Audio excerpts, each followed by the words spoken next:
క్రీస్తునందు ప్రియమైన ప్రేమధార టీవీ వీక్షకులందరికీ మన ప్రభువును రక్షకుడైన యేసు క్రీస్తు ఘనమైన నామంలో శుభములు తెలియజేస్తున్నాం. ఈనాటి మన ధ్యాన భాగంగా మనము యోహాను సువార్త 19వ అధ్యాయము 28వ వచనం నుండి 20వ అధ్యాయము 10వ వచనం వరకు ధ్యానించుకోబోతున్నాం. ఇందులో యేసు యొక్క శిలువ వృత్తాంతాన్ని గురించి విపులంగా తెలుసుకుంటాం. దీనికి సంబంధించి పాత నిబంధనలోని అనేక లేఖనాల నెరవేర్పును గురించి వింటాం. యేసు ఈ భూమి మీదకు రావడం యొక్క ఉద్దేశము ఎలా సమాప్తం చేయబడిందో ఇందులో గ్రహిస్తాం. లేఖనాల ప్రకారము క్రీస్తు మన పాపముల నిమిత్తము మృతి పొందాడు, సమాధి చేయబడ్డాడు, 3వ దినంన లేపబడ్డాడు. ఇదే సువార్త సత్య సారాంశం. అరిమతయ యోసేపును గూర్చి నికోదేమును గూర్చి కూడా ఇందులో కొంత చర్చిస్తాం. దేవుని బిడ్డలకు పునరుత్థానం ఉందని పాత క్రొత్త నిబంధనలోని దేవుని ప్రజలు నమ్మారు. ఇక 20వ అధ్యాయంలో క్రీస్తు పునరుత్థానంకు సంబంధించిన కొన్ని విషయాలను గురించి ఈ పాఠంలో గమనిస్తాం. పునరుత్థాన దినము ఆరాధన దినమని తెలిపే గొప్ప సత్యాలను కూడా ఇందులో తెలుసుకుంటాం. పునరుత్థానానికి సంబంధించిన అనేక విషయాలను తెలుసుకోవడానికి మనము సిద్ధపడదామా? ప్రియ శ్రోతలు, ఈరోజు మన పాఠం యోహాను సువార్త 19వ అధ్యాయం 28వ వచనం నుండి 20వ అధ్యాయం 10వ వచనం వరకు సావధానంగా వినండి. యేసు శిలువ వేత వృత్తాంతం సావధానంగా మనం వినబోతున్నాము. అటు తరువాత సమస్తమును అప్పటికి సమాప్తమైనదని యేసు ఎరిగి లేఖనము నెరవేరునట్లు నేను దప్పిగొంటున్నాను అన్నాడు. చెరకతో నిండి ఉన్న ఒక పాత్ర అక్కడ పెట్టి ఉంది గనుక వారు ఒక స్పంజి చెరకతో నింపి హిస్సోపు పుడకకు తగిలించి ఆయన నోటికి అందించారు. యేసు ఆ చెరక పుచ్చుకొని సమాప్తమైనది అని చెప్పి తల వంచి ఆత్మను అప్పగించాడు. యోహాను సువార్తలో తేటగా చెప్పబడింది, యేసు శిలువ వేతలో అడుగడుగునా లేఖనము నెరవేరుతూ వచ్చింది. కీర్తనలు 69, 21వ వచనంలోని ప్రవచనం ప్రకారమే యేసు నేను దప్పిగొంటున్నాను అన్నాడు. యేసు సమాప్తమైనది అన్నాడు.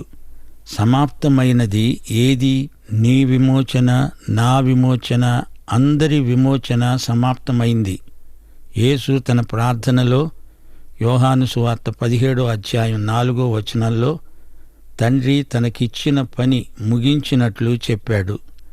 34వ కీర్తన 20వ వచనంలోని ప్రవచనం నెరవేరింది. ఆయన వాని ఎముకలనన్నిటినీ కాపాడతాడు, వాటిలో ఒక్కటైనా విరిగిపోదు. మరో ప్రవచనం నెరవేరవలసి ఉంది. జకర్యా 12వ అధ్యాయం 10వ వచనం, వారు తాము పొడిచిన నా మీద దృష్టి ఉంచి ఒకడు తన ఏక కుమారుని విషయమై దుఃఖించున్నట్లు, తన జ్యేష్ఠపుత్రుని విషయమై ఒకడు ప్రలాపించున్నట్లు అతని విషయమై దుఃఖించి ప్రలాపిస్తారు. ఈ ప్రవచనం త్వరలోనే నెరవేరబోతోంది. ఆయన తిరిగి వచ్చినప్పుడు వారు తాము సిలువ వేసిన యేసును చూచి ప్రలాపిస్తారు. 31వ వచనం, ఆ దినము సిద్ధపరిచే దినం, మరుసటి విశ్రాంతి దినం మహాదినం. గనుక ఆ దేహములు విశ్రాంతి దినమున శిలువ మీద ఉండకుండా వారి కాళ్ళు విరుగగొట్టించి వారిని తీసివేయించుమని యూదులు పిలాతును అడిగారు. కాబట్టి సైనికులు వచ్చి ఆయనతో కూడా శిలువ వేయబడిన మొదటివాని కాళ్లను, రెండోవాని కాళ్లను విరగ్గొట్టారు.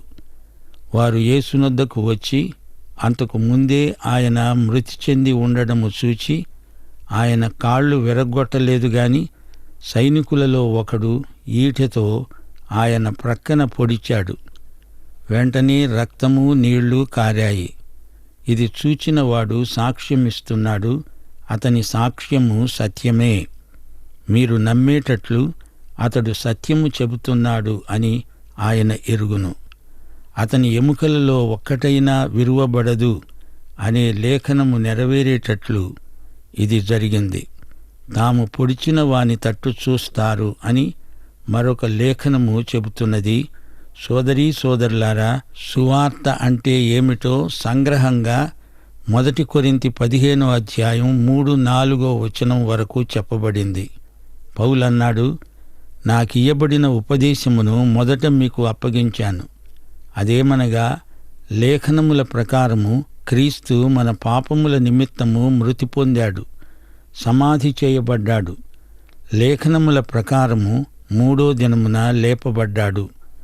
సువార్త సత్య సారాంశం ఇదే. యేసుక్రీస్తుతో మనకున్న సంబంధం, ఈ సువార్త సత్యము మన రక్షణకు విమోచనకు ఆధారమైనవి. ప్రియశ్రోత, యేసు శిలువయందు నీ విమోచనను చూడగలవా? ఆయన నీకోసమే, నీకు ప్రత్యామ్నాయ బలిగా శిలువ మరణం పొందాడని నీవు గుర్తించావా? అటు తరువాత యూదుల భయము వలన రహస్యముగా యేసు శిష్యుడైన అరిమతయ్య యోసేపు తాను యేసు దేహమును తీసుకొని పోవటానికి పిలాతునొద్ద సెలవడిగాడు.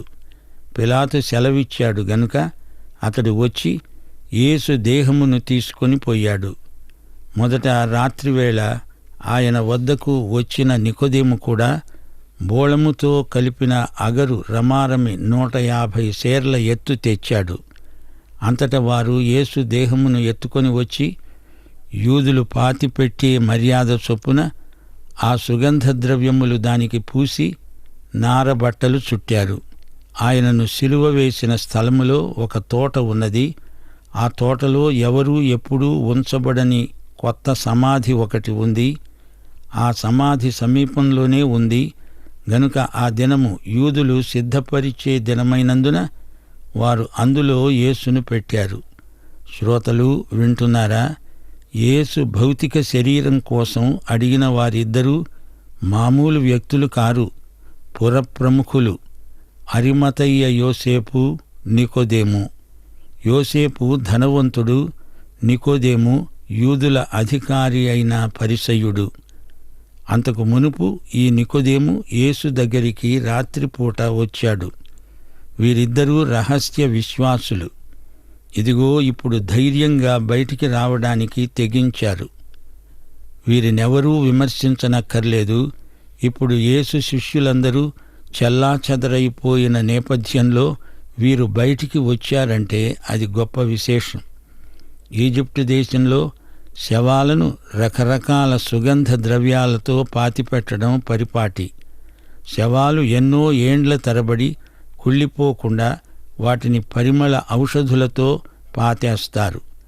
ఇశ్రాయేలీయులు ఈజిప్టులో ప్రవాసమున్నప్పుడు ఈ విధానం చాలామంది నేర్చుకుని ఉన్నారు. దేవుని బిడ్డలకు పునరుత్థానమున్నదని పాత కొత్త నిబంధనల్లో దేవుని ప్రజలు నమ్మారు. మర్త్యమైనదిగా విత్తబడి అమర్త్యమైనదిగా శరీరం లేపబడుతుంది. పునరుత్థానమందు లేపబడే శరీరం మహిమ శరీరం. అందుకే సమాధి చేయబడే శరీరాన్ని జాగ్రత్తగా పరిమళ ద్రవ్యాలతో సమాధి చేస్తారు. శవం బరువులో సగం బరువు గల సువాసన ద్రవ్యాలు శరీరానికి మెత్తుతారు. 150 సేర్ల అగరు అంటే ఆయన భౌతిక కాయం, దానికి రెట్టింపు బరువు ఉంది. శరీరంలోని ప్రతి అవయవం నారబట్టలతో చుట్టుతారు. యేసు పునరుత్థానుడై లేచిన ఉదయం సమాధిలో యోహాను చూచిందేమిటి? నారబట్టలలో యేసు లేడు, అవి అలాగే విడిచిపెట్టబడి ఉన్నాయి. అప్పుడు యోహాను యేసు పునరుత్థానాన్ని పూర్తిగా నమ్మాడు. పస్కా ఘడియలు వచ్చేస్తున్నాయి, అందుకే వీరికి అంత హడావిడి. పరిమళ ద్రవ్యాల సేకరణ ఇంకా ముగించలేదు. అందుకే పస్కా పండుగ తర్వాత స్త్రీలు మరికొన్ని పరిమళ ద్రవ్యాలు తేవడం జరిగింది. శ్రోతలు రండి, ఇప్పుడు మనం 20వ అధ్యాయంలోకి వెడదాము. ఈ అధ్యాయంలో యేసు పునరుత్థాన వృత్తాంతం ఉంది. క్రైస్తవ విశ్వాసంలోని జీవనాడి పునరుత్థానం. యేసు మరణాన్ని గురించి ఎంతైనా చెప్పుకుంటాము, అయితే దానితో సమానంగా పునరుత్థానాన్ని కూడా మనం ప్రాముఖ్యంగా ఎంచి మాట్లాడాలి. ఈస్టర్ వస్తేనే కాని మన వారికి పునరుత్థానం జ్ఞాపకం రాదు. పేతురు చేసిన పెంతెకోస్తు ప్రసంగం మొదలుకొని అపోస్తలుల ప్రబోధాలలో ఎక్కువ యేసు పునరుత్థానమే ప్రస్తావించబడింది. యోహాను సువార్త 20వ అధ్యాయం 1 నుండి 10వ వచనం వరకు. ఆదివారమున ఇంకా చీకటిగా ఉన్నప్పుడు మగ్దలేనే మరియ పెందలకడ సమాధి వద్దకు వచ్చి సమాధి మీద ఉన్న రాయి తీయబడి ఉండడం చూచింది. గనుక ఆమె పరుగెత్తుకొని సీమోను పేతురు నొద్దకు, యేసు ప్రేమించిన ఆ మరి ఒక శిష్యుని వద్దకు వచ్చి అన్నది, ప్రభువును సమాధిలో నుండి ఎత్తుకొని పోయారు, ఆయనను ఎక్కడ ఉంచారో ఎరుగము. కాబట్టి పేతురు ఆ శిష్యుడు బయలుదేరి సమాధి వద్దకు వచ్చారు. వారిద్దరూ కూడి పరిగెడుతూ ఉండగా ఆ శిష్యుడు పేతురు కంటే త్వరగా పరిగెత్తి ముందుగా సమాధి వద్దకు వచ్చి వంగి నారబట్టలు పడి ఉండడం చూచాడు. గాని అతడు సమాధిలో ప్రవేశించలేదు. అంతటా సీమోను పేతురు అతని వెంబడి వచ్చి సమాధిలో ప్రవేశించి నారబట్టలు పడి ఉండడము, ఆయన తల రుమాలు నారబట్టల వద్ద ఉండక వేరుగా ఒకచోట చుట్టిపెట్టి ఉండడము చూచాడు. అప్పుడు మొదట సమాధి వద్దకు వచ్చిన ఆ శిష్యుడు లోపలికి పోయి చూచి నమ్మాడు. ఆయన మృతులలో నుండి లేవడము అగత్యము అనే లేఖనము వారింకా గ్రహించలేదు.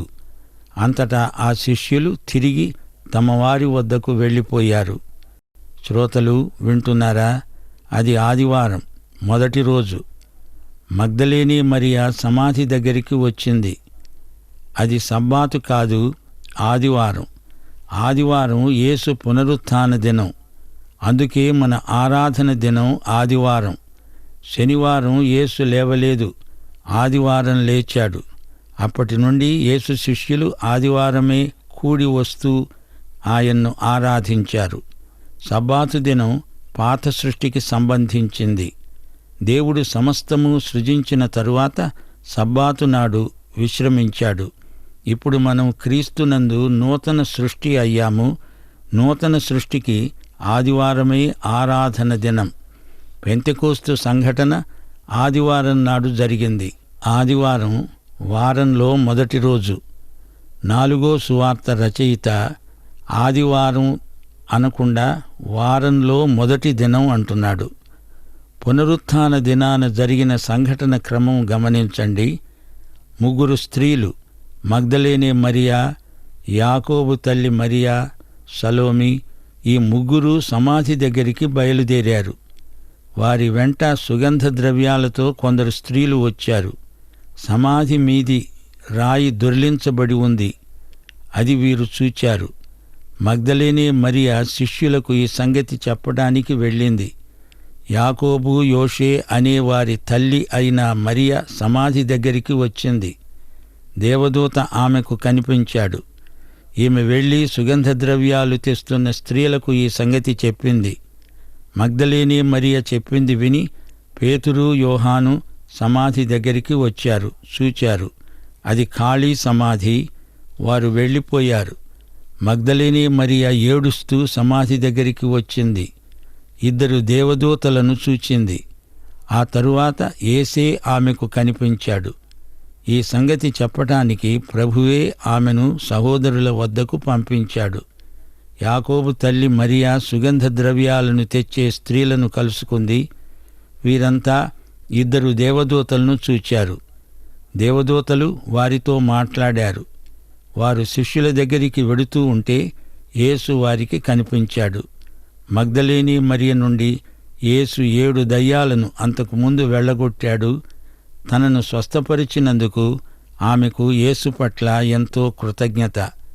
యేసు దేహం కనపడకపోయేసరికి ఆమె కంగారుగా శిష్యులైన యోహాను, పేతురు దగ్గరికి పరిగెత్తుకుంటూ వెళ్ళింది. యేసు ప్రేమించిన శిష్యుడు అంటే యోహానే, ఈ సువార్త రచయిత. తన పేరు చెప్పుకోకుండా యేసు ప్రేమించిన శిష్యుడు అని తనను తాను పరిచయం చేసుకోవడం ఇతనికెంతో ఇష్టం. యూదా తప్ప మరి ఏ ఇతర శిష్యుడైనా ఇదే బిరుదు పెట్టుకోగలడు, యేసు ప్రేమించిన శిష్యుడు. ఎంత మంచి బిరుదమిది!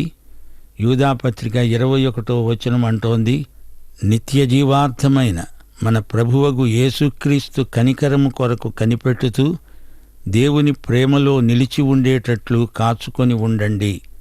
యేసు నిన్ను ప్రేమిస్తున్నాడంటే నీవు ఆయన ప్రేమలో నిలిచి ఉండాలి గదా. దేవుడు నిన్ను ప్రేమించకుండా ఉండలేడు. యేసు ప్రియ శిష్యుడు అని చెప్పుకోవటంలో ఎంతో అతిశయిస్తాము మనం. సీమోను పేతురు, యోహాను ఎప్పుడూ కలిసే ఉంటారు. యోహానైతే పేతురును విడిచి ఉండడు. వారి సహోదర ప్రేమ అలాంటిది. పేతురు 3 సార్లు ప్రభువును ఎరగనన్నాడు అని మిగతా శిష్యులు అతన్ని దూరంగా ఉంచిన మాట నిజమే గాని యోహాను పేతురుతోనే ఉన్నాడు. యోహానును బట్టి పేతురుకు ఎంతో ఆదరణ. యోహాను అంటే ఉరుము పుత్రుడు గాని అతడే ప్రేమ అపోస్తలుడయ్యాడు. అతని వ్యక్తిత్వం యేసుప్రభువు చేత ఎంతగానో ప్రభావితమైంది. మగ్దలేనే మరియకు పునరుత్థానం సంగతే తెలియదు.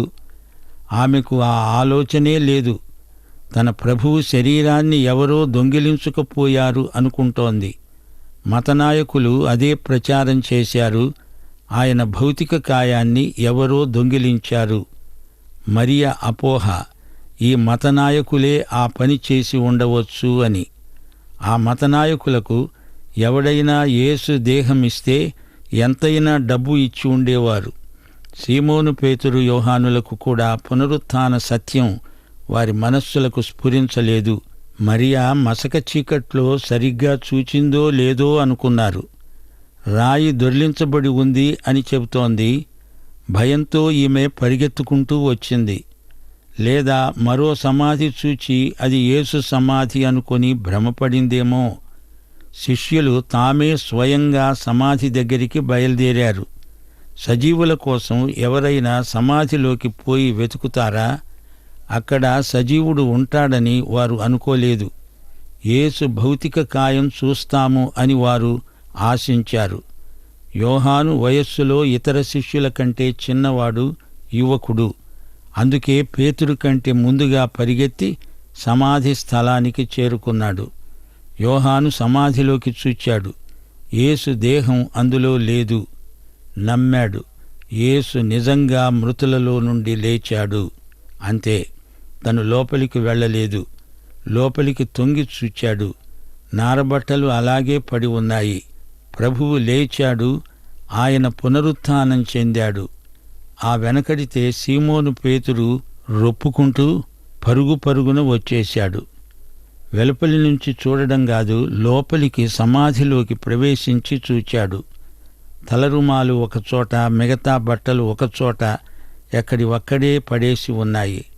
అంతకు ముందే యేసు దేహాన్ని సుగంధ ద్రవ్యాలు పెట్టి నారబట్టలతో చుట్టిపెట్టింది ఎవరు? అరిమతయ్య, యోసేపు, నికోదేము. యేసు ఎలా లేచాడు? విత్తనం భూమిలో నాటబడినప్పుడు అది మొక్కగా లేస్తుంది. గోధుమ గింజ భూమిలో పడి చస్తేనే కాని అది ఫలించదు, ఒంటిగానే ఉండిపోతుంది. భౌతిక కాయం గింజలాగా భూమిలో పడి చచ్చింది. అందులో నుండి యేసు ప్రభువు మహిమ శరీరం లేచింది. అదే పునరుత్థానం. యేసు సజీవంగా లేచాడు. యేసు ప్రభువు లాజరును లేపాడు. మీకు జ్ఞాపకముందా? అతడు లేచినప్పుడు అతని శరీరం ప్రేత వస్త్రాలతో చుట్టబడి కట్టబడి ఉంది. అతని కట్లు విప్పి పోనీయండి అన్నాడు ప్రభువు. లాజరు ప్రేత వస్త్రాలను తొలగించాలి. ఆ తరువాత లాజరు మళ్లీ చనిపోయాడు. అదేమీ తప్పదు. అయితే యేసు మహిమ శరీరంతో లేచాడు గనుక మళ్లీ ఆయన చనిపోడు. తలకు చుట్టబడిన రుమాలు నారబట్టల వద్ద లేదు. అది వేరుగా ఒకచోట చుట్టిపెట్టి ఉంది. ఇది జాగ్రత్తగా పరిశీలించిన మీదట పేతురుకు నమ్మకం కుదిరింది. యోహాను సమాధి లోపలికి వెళ్లి చూచి నమ్మాడు. పేతురు కూడా లోపలికి వెళ్ళినప్పుడు చూచి అర్థం చేసుకొని నమ్మాడు. 9-10 వచనాలలో ఒక మాట చెప్పబడింది. ఆయన పునరుత్థానము అగత్యము అనే లేఖనం ఇంకా వారు పూర్తిగా గ్రహించలేకపోతున్నారు. అంతకుముందు ప్రభువు స్వయంగా చెప్పాడు. దానిని గురించి పాత నిబంధన లేఖనాలున్నాయి. అయినా వారిదంతా నమ్మలేకపోవడం విచిత్రమే. ఈ రోజున కూడా మనం పాత నిబంధన ప్రవచనాలు గ్రహించాలంటే కొత్త నిబంధన వెలుగు కావాలి. పాత నిబంధన సత్యాలు ప్రశ్నార్థకమైనవి, కొత్త నిబంధన వాటికి జవాబు. లెక్కల వాచక పుస్తకం చూడండి. మొదట లెక్కలు, సమస్యలు, చివర వాటికి జవాబులుంటాయి. ఒకానొక వాక్య భాగం మనకు అంతా కొత్త అనిపిస్తుంది. చదవగా చదవగా పరిశుద్ధాత్మ మన మనస్సును అకస్మాత్తుగా వెలిగిస్తాడు. అప్పుడంతా ఒక్క త్రుటిలో అర్థమవుతుంది. లైట్లు వెలుగుతాయి. దేవునికి స్తోత్రం. వాక్య సత్యాలను ఈ విధంగా మనం అనుభవపూర్వకంగా తెలుసుకుంటాము. జీవితంలో కలిగే శోధనలు, కఠిన పరీక్షలు మనము అనుభవ పాఠశాలలో నేర్చుకుంటాము. ఉదాహరణ, దావీదు తన కీర్తనల్లో యెహోవా నా కాపరి, నాకు లేమి కలగదు అన్నాడు. 23వ కీర్తన. అతనికి బాల్యం నుంచి అనుభవం ఉంది. ఆయన ఎలాంటి కాపరో అనుభవంలో తాను పరిశీలించిన విషయాలను బట్టి గ్రహించగలిగాడు. ప్రియ సోదరుడా, సోదరి, నీవు ఈ యేసు ప్రభువును స్వకీయ రక్షకుడుగా, ప్రభువుగా ఎరుగుదువా? అద్వితీయ సత్యదేవుణ్ణి, ఆయన కుమారుడైన యేసుక్రీస్తును ఎరుగుట, అంగీకరించుట, అదే నిత్య జీవానుభూతి. పాఠం సమాప్తం. యేసుక్రీస్తు వారి కృప, తండ్రి అయిన దేవుని ప్రేమ, పరిశుద్ధాత్మ అన్యోన్య సహవాసము సదాకాలము మనకందరికీ తోడై ఉండునుగాక. ఆమేన్. ప్రియులారా, ఇంతవరకు విన్న సందేశం ద్వారా మనము యేసు యొక్క శిలువ వృత్తాంతాన్ని గురించి కొన్ని శ్రేష్టమైన సత్యాలను తెలుసుకుని ఉన్నాం. యేసు యొక్క మరణము ఏదో అనుకోకుండా యాదృచ్ఛికంగా జరగలేదని, ప్రతిదీ ప్రవచనాత్మకంగా, ముఖ్యంగా అనేక లేఖనాలు ఆయన మరణంలో నెరవేర్చబడి ఉన్నాయని తెలుసుకున్నాం. యేసు ఈ భూమి మీదకి రావడము ఒక ప్రత్యేకమైన ఉద్దేశంతో కూడుకొని ఉన్నది. లేఖనాల ప్రకారము క్రీస్తు మన పాపముల నిమిత్తము మృతి పొందాడు, సమాధి చేయబడ్డాడు, 3వ దినంన తిరిగి లేపబడ్డాడు. ఇదే సువార్త సత్య సారాంశంగా మనము గ్రహించాం. తండ్రి అయిన దేవుడు సర్వ మానవాళి నిమిత్తము రక్షకునిగా యేసుక్రీస్తును ఈ లోకానికి పంపాడు. ఆ ఉద్దేశాన్ని ప్రభువు అక్షరాల కలువరి శిలువ మరణం ద్వారా నెరవేర్చి దేవుని ఉద్దేశాన్ని ఎలా సమాప్తి చేశాడో ఇందులో గ్రహించాం. ఇక అరిమత యోసేపు, నికోదేము అనువారు ప్రభువును కొంత రహస్యంగా విశ్వసించినప్పటికీ కీలక సమయంలో ఆయన కొరకు బహిరంగంగా ముందుకు వచ్చారు. ఇది ఎంతో ప్రాముఖ్యమైన విషయం. దేవుని బిడ్డలకు పునరుత్థానము ఎంతో కీలకమైన అంశంగా ఉంటుంది. పునరుత్థానమే గనక లేకపోతే క్రైస్తవులకు నిరీక్షణ లేదు. ప్రియ సహోదరుడా, సహోదరి, యేసు తిరిగి లేస్తాడని శిష్యులు నమ్మలేదు. అందుకే వారిలో నిరీక్షణ లేకుండినది. వారు భయంగా ఉన్నారు. క్రీస్తు మన జీవితాల్లో కూడా లేపబడకపోతే మనము కూడా ఇలాగే జీవిస్తాం. మనము మన జీవితాలను బట్టి క్రీస్తుతో పాటు చనిపోయి పాతి పెట్టబడి తిరిగి లేపబడాలి. యేసును రక్షకునిగా గుర్తించి ఆయనను అంగీకరించిన ప్రతి వ్యక్తికి పునరుత్థాన నిరీక్షణ తప్పకుండా కలుగుతుంది. అటి కృప దేవుడు మీకు దయచేయనుగాక. దైవాశీస్సులు.